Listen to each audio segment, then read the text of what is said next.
Walang nabubuong negosasyon sa pagitan ng Amerika at Iran.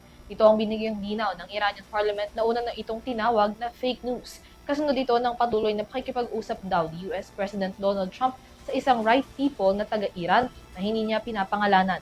Ang balitang abroad, idedetalye ni Son Santiago. Iginiit ni United States President Donald Trump na patuloy ang umano'y negosasyon sa pagitan ng Amerika at Iran. Sa kanyang panayam sa White House, sinabi ni Trump na nakikipag-usap na ang Amerika sa tinatawag niyang right people sa Iran, bagamat wala siyang ibinigay na konkretong detalye ukol dito. The right people and they want to make a deal so badly. You have no idea how badly they want to make a deal.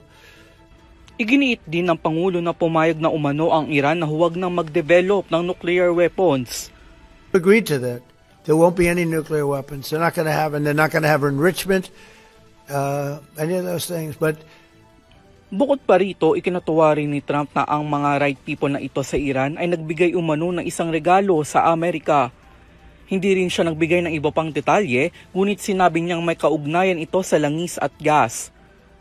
gave us a present, and the present arrived today. It was a very big present worth a tremendous amount of money.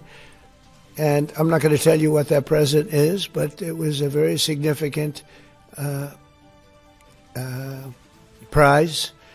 And they gave it to us, and they said they were going to give it. So that meant one thing to me: we're dealing with the right people. Is that nuclear related? No, it wasn't gas related.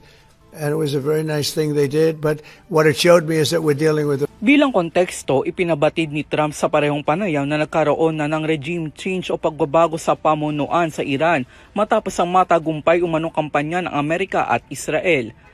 Iba na kasi umano ang pamunuan ngayon kumpara na magsimula ang sigalot. new leaders, and we killed all of them.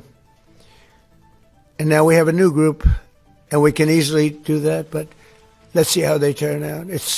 We have regime change. You know, this is a change in the regime because the leaders are all very different than the ones that we started off with that created all those problems. So this was, I think we can say, Jason. Nang tanungin naman kung nagtitiwala siya sa mga ito, sinabi ng US President na wala naman talaga siyang pinagkakatiwalaan kahit sino man pa ito. Sa kabila ng mga ito, patuloy namang itinatanggi ng ilang Iran officials na may nagaganap na anumang formal na negosasyon. Matatandaan na ayon sa Iranian Parliament Speaker, walang katotohanan ng ulat ng usapan at tinawag pa niya itong fake news.